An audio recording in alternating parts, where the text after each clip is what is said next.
আমার এখানে এখন যে পিকচারগুলো দেখতে পাচ্ছেন এনএসবি এর মতো করে এই ধরনের পিকচারগুলো আপনিও এডিটিং করে নিতে পারবেন। আর এই পিকচারগুলো এডিটিং করাও একদম সহজ। আপনি সবার প্রথমে প্লে স্টোর থেকে লাইটরুম অ্যাপ্লিকেশনটি ইনস্টল করে নেবেন। আর লাইটরুম অ্যাপ্লিকেশনে প্রথম যখন আসবেন তখন কিন্তু অবশ্যই আপনার ইমেল আইডি দিয়ে এখানে সাইন ইন করে নিতে হবে। তারপরে লাইটরুমে আসার পরে এখন এখানে যে গ্যালারি অপশন রয়েছে এখান থেকে আপনার যে পিকচারটি এডিটিং করতে চান ওই পিকচারটির উপরে ক্লিক করে দিবেন। তাহলে আপনার পিকচারটি লাইটরুমের এই এডিটিং টুলসের ভিতরে অ্যাড হয়ে যাবে। এখন আপনি এখানে যে টুলসগুলো দেখতে পাচ্ছেন এখান থেকে সবার প্রথমে লাইট এই অপশনটার উপরে ক্লিক করবেন। এখন এখানে যে অপশনগুলো দেখতে পাচ্ছেন এখান থেকে সবার প্রথমে কন্ট্রাস্ট এটার অপাসিটি আপনি 28% বাড়িয়ে দিবেন। তারপরে হাইলাইট -100 করে দিবেন। আর এখান থেকে অপাসিটি গুলো বাড়ানো কমানোর সময় কত পার্সেন্ট বাড়াইতেছেন বা কমাইতেছেন এটা আপনি উপর থেকে দেখতে পারবেন। এখন এখানে স্যান্ডো এটা 69 করতে হবে। তারপরে হোয়াইট অপাসিটি -100% করে দিবেন। তারপরে সবার শেষে রয়েছে ব্ল্যাক অপাসিটি -60% কমিয়ে দিবেন। এখানে লাইট অপশনগুলো থেকে কালারগুলো অ্যাডজাস্ট করা কমপ্লিট হয়ে গেলে পরবর্তী যে অপশনটি কালার অপশনে ক্লিক করবেন। এখন উপরে মিক্স অপশনে ক্লিক করতে হবে। এখন আপনি এখানে যে অনেকগুলো কালার দেখতে পাচ্ছেন তো এখান থেকে সবার প্রথমে 2 নম্বর যে কালারটি এটার উপরে ক্লিক করবেন। এখন এখানে প্রথম যে হিউ অপশনটি রয়েছে এটার অপাসিটি এখানে 28% বাড়াতে হবে। তারপরে নিচে রয়েছে স্যাচুরেশন তো এটার অপাসিটি এখানে -49% করতে হবে। তারপরে সবার নিচে রয়েছে লুমিনান্স অপাসিটি এখানে 36 এই পর্যন্ত বাড়িয়ে দিবেন। এখন এখানে 3 নম্বর কালার এটার উপরে ক্লিক করতে হবে। তারপরে এখানে হিউ অপাসিটি -48% পর্যন্ত কমিয়ে দিবেন। এখন এখানে স্যাচুরেশন এটা 41% বাড়াতে হবে আর লুমিনান্স এটা 22% বাড়িয়ে দিবেন। তারপরে এখানে যে 4 নম্বর কালার রয়েছে এটার উপরে ক্লিক করতে হবে। এখন এখানে হিউ অপাসিটি এটা -97% কমিয়ে দিবেন। তারপরে রয়েছে স্যাচুরেশন অপাসিটি আপনি -100 করে দিবেন। এখন এখানে 5 নম্বর কালার এটার উপরে ক্লিক করতে হবে। তারপরে এখান থেকে শুধু এখানে যে স্যাচুরেশন রয়েছে এটা আপনি -100 করে দিবেন। তারপরে 6 নম্বর কালার অপশনে ক্লিক করবেন। এখন এখানে হিউ অপাসিটি এটা 42% বাড়াতে হবে। তারপরে এখন স্যাচুরেশন এটা -28% কমিয়ে দিবেন। এখান থেকে এই কালারগুলো অ্যাডজাস্ট করা কমপ্লিট হয়ে গেলে এখানে ডান অপশনে ক্লিক করবেন।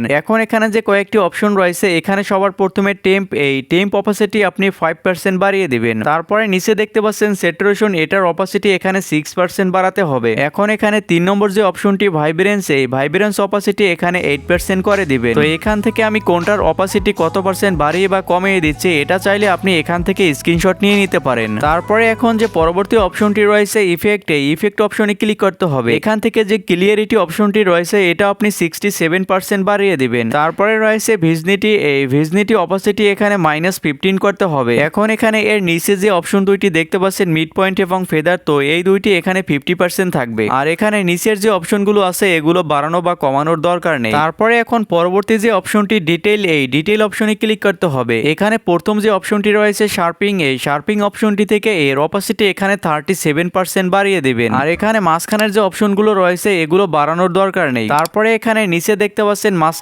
মাস্কিং অপাসিটি এখানে 12% বাড়িয়ে দিবেন। আর এখানে সবার নিচে দেখতে পাচ্ছেন কালার নয়েজ রেডিয়েশন তো এটার অপাসিটি এখানে 25% বাড়াতে হবে। আর এই সাথে কিন্তু আপনার পিকচারটির উপরে সম্পূর্ণরূপে এই কালারটি অ্যাড করা কমপ্লিট হয়ে গেল। এখন যদি আপনার এই পিকচারটির উপরে এরকম ভাবে ট্যাপ করে ধরে রাখেন আবার ছেড়ে দেন তাহলে আপনার পিকচারটি আগে কিরকম ছিল এবং এডিটিং করার পরে কিরকম হয়েছে এটা আপনি ভালোভাবে এখানে বুঝতে পারবেন। আর এখন আপনার এই পিকচারটির সাথে যে ইফেক্টটি অ্যাড করে নিয়েছেন এটা কিন্তু আপনি চাইলে আপনার সকল পিকচারে এখন অ্যাড করে নিতে পারবেন। এজন্য উপরে 3 ডট লাইন এখানে ক্লিক করবেন। তারপর এখানে কপি সেটিং এটার উপরে ক্লিক করতে হবে। এখন আপনি এখানে যে অপশনগুলো দেখতে পাচ্ছেন এখানে ক্রপ অপশনটি বাদে এখানে সবগুলো টিকমার্ক করে দিবেন। টিকমার্ক করা কমপ্লিট হয়ে গেলে উপরে এই টিক অপশনে ক্লিক করে দিবেন। তো এখান থেকে এই ইফেক্টটি কপি করা কমপ্লিট হয়ে গেলে এখান থেকে ব্যাক করে এই গ্যালারিতে আসবেন। তারপরে আপনার গ্যালারি থেকে এখন পরবর্তী যে পিকচারের উপর এই ইফেক্টটি অ্যাড করতে চান ওই পিকচারটির উপরে ক্লিক করে দিবেন। এখন আপনার এই পিকচারে ইফেক্টটি অ্যাড করার জন্য উপরে 3 ডট লাইনে ক্লিক করবেন। তারপরে নিচে দেখতে পাচ্ছেন পেস্ট সেটিং এটার উপরে ক্লিক করে দিলে এই ইফেক্টটি আপনার পিকচারের উপর সুন্দর মতো অ্যাডজাস্ট হয়ে যাবে। আর এভাবে কিন্তু এই ইফেক্টটি আপনার বাছাই করা যে পিকচারগুলো থাকবে ওই পিকচারগুলোর উপরে অ্যাড করে দেখতে পারেন। আর এখানে এই কালার ইফেক্টটি অ্যাড করে নেওয়ার পর যদি আপনার কাছে পিকচারটি দেখতে ভালো না লাগে তাহলে আপনি নিচে কালার অপশনে ক্লিক করে মিক্স এখানে ক্লিক করবেন। এখন এখানে যে 3 নম্বর এবং 4 নম্বর কালার অপশন রয়েছে এই দুইটা থেকে আপনি অপাসিটি বাড়িয়ে কমিয়ে আপনি এখান থেকে আপনার পছন্দ মতো কালারগুলো অ্যাডজাস্ট করে নেবেন। এখন এই পিকচারটিকে গ্যালারিতে সেভ করার জন্য উপরে 3 ডট লাইনে ক্লিক করবেন। তারপর এখানে সেভ কপি টু ডিভাইস এখানে ক্লিক করবেন। তাহলে আপনার পিকচারটি গ্যালারিতে সেভ হয়ে যাবে। তো এই ছিল আজকের সম্পূর্ণ ভিডিও প্রসেস। ভিডিওটি ভালো লাগলে এই ভিডিওতে একটি লাইক করে চ্যানেলটি সাবস্ক্রাইব করে রাখবেন। ধন্যবাদ সবাইকে, ভালো থাকবেন সবাই।